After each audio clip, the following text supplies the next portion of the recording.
Hi there. My name's Nick, and I'm a team leader within the CRS services here at Catch22.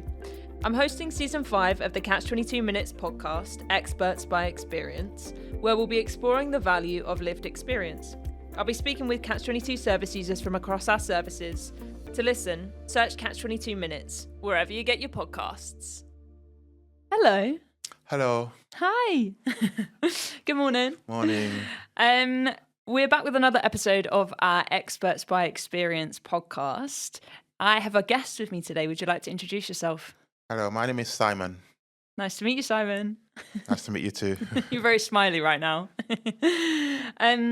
Lovely. So we have been doing this podcast talking about various things around the value of lived experience. So we want to hear the stories of people that are affected by our justice system in all kinds of aspects. And I really appreciate you coming on and, being willing to speak about some of your experiences today. It's really, really important. It's a pleasure. Yeah. I think it's really important to help people that are in a similar situation to yourself as well, as something that you've shared as being really vital. So thank you. We're going to talk a little bit about hope today. Okay. So we're going to talk about where we find hope, how it feels when we're lacking in hope.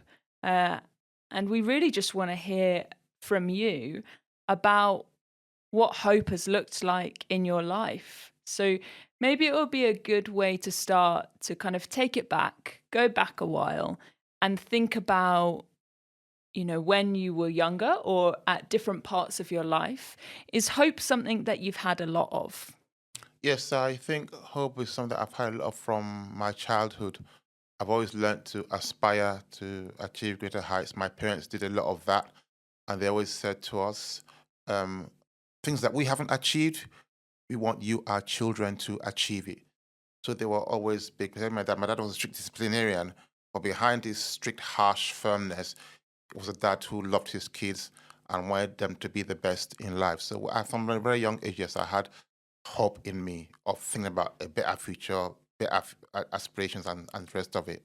So right from my young childhood, yeah. Yeah.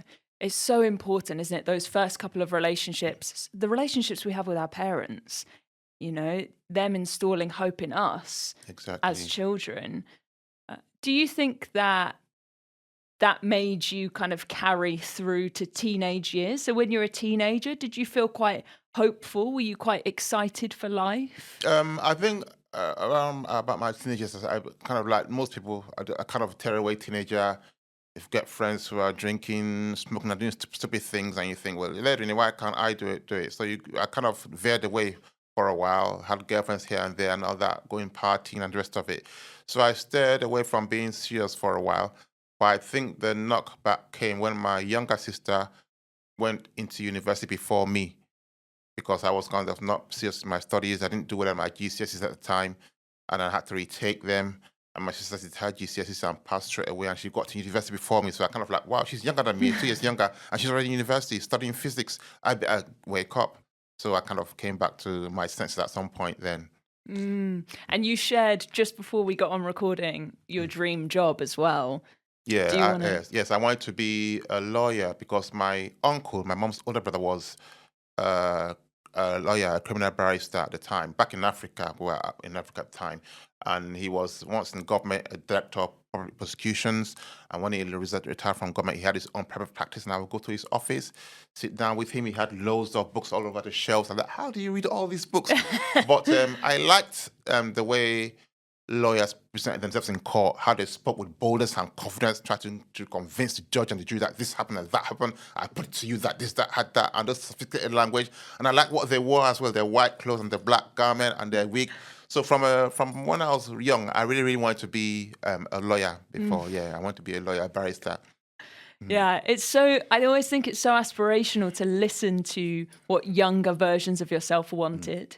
Because when you're a child, often, if you've come from a relatively safe household, you have these kind of magical aspirations. Children are really magical because they kind of don't realize the limits of the world. They have this infinite pot of hope. So, okay, so interesting. So your sister went to university ahead of you.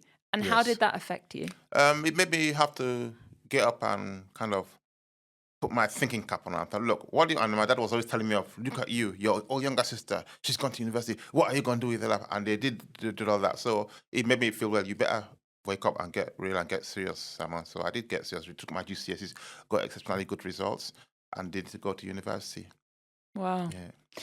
And then, so the period between that, so you kind of a teenager going into your early 20s, and then up until, I guess, when you went into prison, how were things like your mental health and your hope and the way that you viewed the world? How was that for you? Um, my mental health was okay. I never had any situation to cause me to feel hopeless or demoralized or depressed, anything of that nature. I was just getting along with life, you know.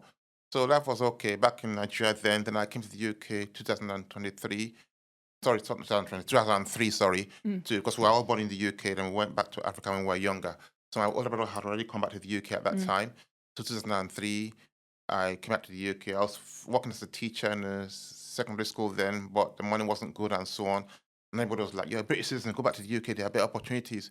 So I came back to the UK 2003, did a couple of jobs here and there, worked with the Met Police as a community support officer, worked with customs at Heathrow Airport, worked, did security jobs here and there. So life was kind of okay, just getting on with life, getting a job, settling down to the UK. That was it, really. yeah. Okay. And then how did you feel when you were in prison? So how did that feel in terms of hope? What was the switch? It sounds like in those years leading up to actually being in the estate, being within custody, that you were feeling kind of settled, Hmm. looking for being settled as well, Yeah. and feeling like okay in yourself, like you had a purpose, like you had hope. So how did that change when you went into prison? Oh, that was a really massive knockback because my arrest was sudden and unexpected, and the charges that they put before me were shocking, to say the least. And when they said they're arresting you for this offense, I was like, this can't be true. There must be a mistake. There must be a mistake. And I went to the police custody that very same day, locked in a police cell for the very first time in my entire life.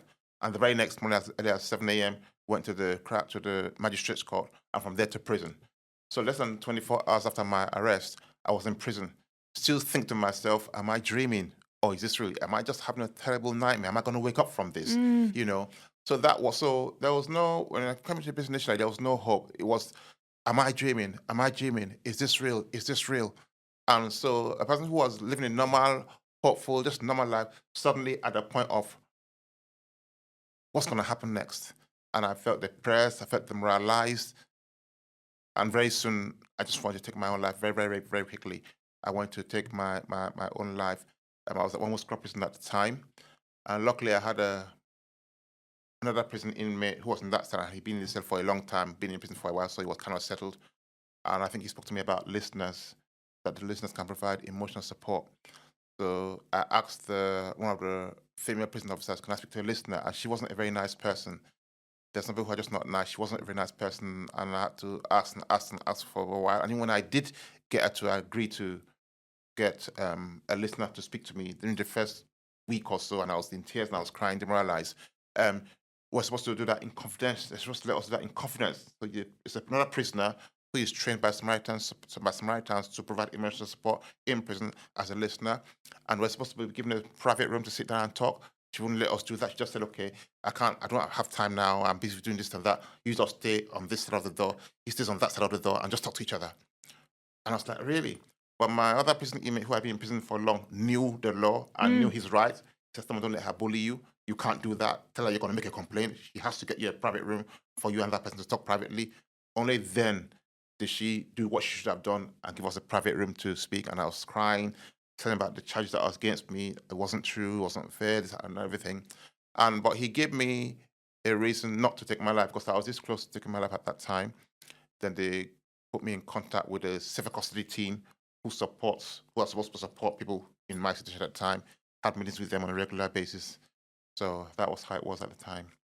so really in that moment there was one of your peers, Mm. really, Yes. someone else who was currently incarcerated with you, Yeah. reached out and did that amazing human thing where they were like, this other person needs help right now. I Yes. have to step in to Yeah. save this other person, to help their situation. Yeah. How did it feel to have that support from one of your peers in prison? Is that what you thought It prison was was going to it be like? was great because before I've been to prison, I had the belief that a lot of people who are in prison are horrible, horrible, horrible people who have done horrible things. They deserve to be there. But I've met the most kind and the most compassionate people in prison. After I got convicted, because I was on the day of trial, my mom's birthday, I thought, I'm going to go to court, go and tell them my side. There's evidence there that shows that I'm innocent of what they said medically and all the rest of it. But I had a barrister who wasn't bothered. He just wanted me to plead guilty, and things just turned around in the way like, I cannot believe this is happening.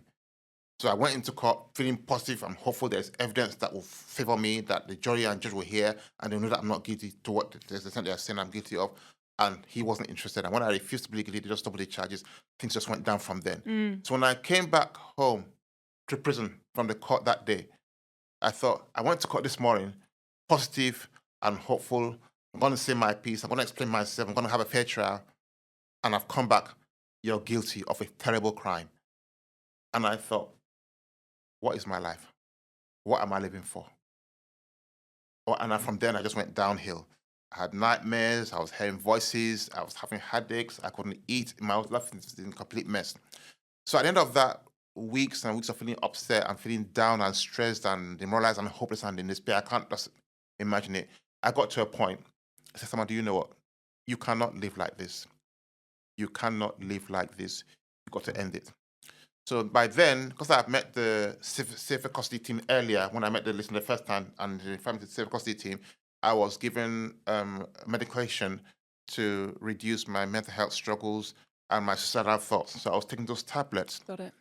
Then my sister, who is a nurse, was saying to me, "There's nothing wrong in taking those tablets, but we don't want you to get to a point where you become addicted and you not depend on them to sustain your life long after prison. So rather than taking them on a continual basis, look for an alternative means to deal with your emotions and your feelings." And she was right, because when you take the tablets, within 5 minutes, within 2 minutes, you're fast asleep. It knocks you out. You're fast asleep straight away. For Quick hours. solution, isn't Yeah. it? Such a fast solution. And then when you wake up, all those thoughts that they now come back like a mighty, and they come back, everything comes back.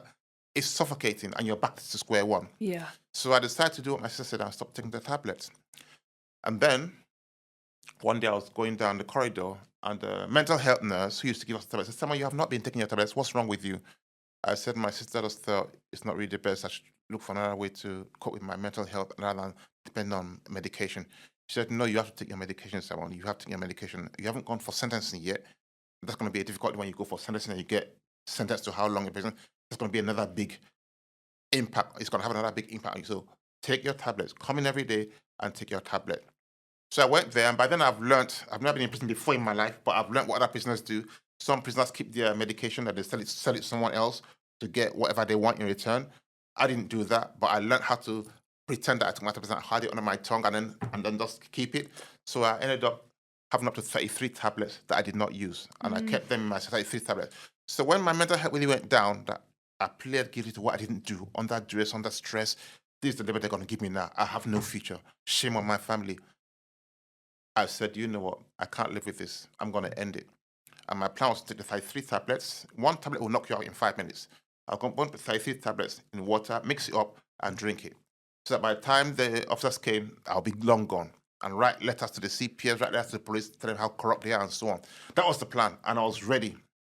Then on a Saturday morning, a colleague of mine, another prison inmate, we have a bit of a chat and have a laugh. He works in the kitchen in the warm scrubs, and then comes back from the kitchen in the evening, brings a bit of chicken, and we share it. And he's just a very lovely guy. And that Saturday morning, we woke up for normal exercise. He just took one look at me, and he just knew, without me saying a word. He just knew. Simon, what's wrong with you? What's wrong with you? Simon, talk to me. What's wrong with you? You're going to kill yourself. You're planning to kill yourself. He was shaking me like this, dragged me into the cell. Don't do it. Don't do it. Tell me what's wrong. I started crying. So I started crying like a 5-year-old. I pleaded guilty to what I didn't do. This and this and this is what happened. My barrister didn't represent me. He's just there for the money. When I refused to plead guilty, I said, "I'm not pleading guilty. I want to speak. I want to defend myself." They just doubled the charges at the last minute. Even though they said previously that investigations completed, no further charges. I've been 6 months in prison before trial. Investigations completed, no further charges because I refused to plead guilty and I wanted a fair trial that I was entitled to. Mm. CPS just double the charges. My own barrister on their side. And Every, he just looked at you yeah, and he just knew? yeah, he just knew. He just knew. I don't know. He just knew. So I started crying. He jumped into my cell. Started Yeah. crying. I told him everything. Then he said, "Okay, I'm going to try and call my solicitor. Going to try and call my own barrister. Maybe he can help you. Let me talk to you." So he called my brother on the phone, on my phone, PIN code. You need to get support for someone. Da, da, da, da. So he was just the person. He He really was because advocated for I you. was. Oh my God, I was so. But he was just the person at that time, and got me through that time. Then later on, just to meet the chaplaincy team, and they were lovely. I told them everything that had happened. I have 2 or 3 chaplains coming to see me almost every day, knocking on my cell door, make sure that I'm all right, praying for me, encouraging me. They were as good as gold. The chaplaincy team were as good as gold. In one Scrubs in particular, they were as good as gold. Oh, So that's Simon. what got me through that really, really dark Yeah. period at that time. Do, honestly, hearing the story of another human being helping a life in that way, him looking at you and just knowing, and did you have a strong relationship with this person before? Were you We kind of no, familiar? we were very friendly because we both come from Africa and told me a bit about his family. We're very friendly. We got on really well. Have a bit of a chit chat, you know. But it's surprising how people can know you more than you realize they know you through observation or through whatever. And Mm. he could just sense. Up to today, I can never ever tell how he could just take one look at me and know without me saying a word Mm. that I plan to take my life the very next week. How did it feel to be seen in that way? I was grateful for his support. I was grateful for his help. I told him everything that happened. He was compassionate. He was kind. He was like, "I'm your brother, and I can't let you do this. I've got to help you." So he gave me the support I need, and I appreciate it. And up to today, I remember. I've never met him again because he left prison ages ago. But I always remember him as a person, the first point of contact that stopped me from taking my own life. I will always appreciate him for that. Wow. Wow. What a thing for someone to do for you. That's really, really And I think that's it shows that they are lovely human beings in prison. Before I went to prison, I've never been in trouble before this. So like most other people in the public, I think criminals are bad. You see what this, you watch something on the media, what somebody did. I think they're all bad people, horrible people. They deserve to be locked up. But they are human beings. They are kind. They are compassionate. And even people who have done wrong, I've been told, and I've used to it now. Even if you have done wrong, I come to feel that I'm a victim of the miscarriage of justice, of a corrupt justice system. But even if you have done wrong, the wrong you did does not define you. That's just absolutely. one part of your life. You made a mistake. That's one part of your life. You're still a man. You're still a dad to your kids. You're still a son to your mom. You're still a good friend to someone else. You're still a husband to your wife or a Yeah. wife to your husband. If you're a woman in prison, those things do not end. That one single offense, the society wants to remind you of that for the rest of your life. But you shouldn't. You shouldn't. You are still a person. You can be kind. You can be compassionate. You can be loving. You can be helpful. That part is there. And my dream job now, if you ask me, what is my dream job now? I want to go back into that prison and help people. I don't know when it's ever going to happen. I'm working towards it. I've done a few courses. I've done mental health courses, I've done counseling course, and I really want to go back into that prison if I have the opportunity sometime in the future and help other prisoners. I say, no matter what you did or what you didn't do, and they say you did it, no matter how the world labels you, you're a human being, you're a person. Yeah. If I didn't get that from that guy that stopped me from killing myself, I would have been dead. But regardless of what he did that got him in prison, he was a person full of kindness and compassion, and he stopped me from taking my own life. The ability for you to go back into that space as well, to Mm, go back into the prison environment and to use your experience and to say, I, I think people knowing that they're not just the label that we mm. give them is vital. Like, that's one of the most important things, because when you feel the world has labeled you as one thing, how could you possibly have hope that you could be anything else? You know, You know? that's exactly true. And even as I've come out of prison, I've struggled so much with that label because the justice system says that, and the police said that, the PS, probation service says that. Even sadly, your probation officer says that. There's so much online about the probation officer giving you support and so on. I can say from first-hand experience, I've got absolutely no support from probation, but my family has been great. in helping me, and I live with that drive in me. One day, I want to be able to help someone else. Mm. I would have killed myself. I was close to taking my life two times in prison. Mm. It didn't happen. There must be a reason why I'm alive, and I must not allow my experience of passing through the justice system be a waste. I must use my experience to help other people, and that itself is a hope. That I don't know Yes. when, I don't know how. One day, I want to speak to other prisoners. I want them to listen to what I say and be encouraged and be lifted up through it. Yeah. And use it as your drive, you know, like we were talking right at the start, we were talking about you as a kid. Yeah. And I hope this is okay for me to re-bring up, but your father being, you said, a disciplinarian, and being somebody who said, you go out there and you make something of yourself and you do this in the world. You giving back and you learning from your experiences is one of the most amazing ways to do that, because your experience is valuable. The pain you've gone through is valuable, you know, because not everybody goes through that. And like I loved what you said about remembering that you have these multiple roles. You're a father, you're a cousin, you're a friend. Those things are really important. I want you to remember those as well, because it sounds like you're really good at remembering, reminding other people too. Yeah. What would you say, Simon? Just because we don't have long left, we're nearly there. How do you remain hopeful now? So now you've left prison, now you're in the community. How do you remain hopeful now? And I want to have a great family that have been supporting me through the time I was in prison, visited me, spent time with me. And then when I came out, they were coming back. And I thought how my nieces and nephews are going to feel about me, because they knew me as this good uncle, takes them out to KFC, takes them out to McDonald's, go to the zoo together. I was into photography. And suddenly he's in prison for over 5 years. They've been told he did this really bad thing. And they're going to be like, we don't want anything to do with you anymore. But the lovely thing is my little nephew did. He was 12 years old when I came out of prison. He was about 5 or 6 when I went in. He was 12 when I came out.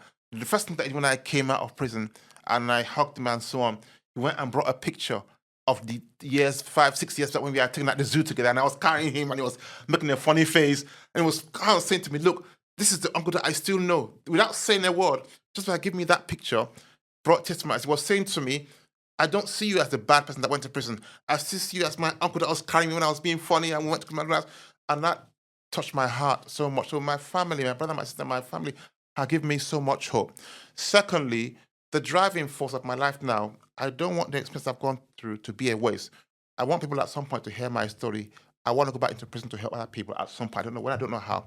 And that's what drives me, that you have to keep hope alive, Simon. There's so much bias against me, but I have to keep hope alive. Wow.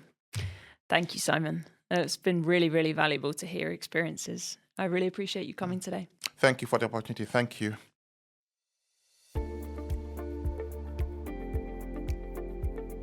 At Catch-22, we work with young people and adults providing intervention, rehabilitation, and victim services in prison and in the community.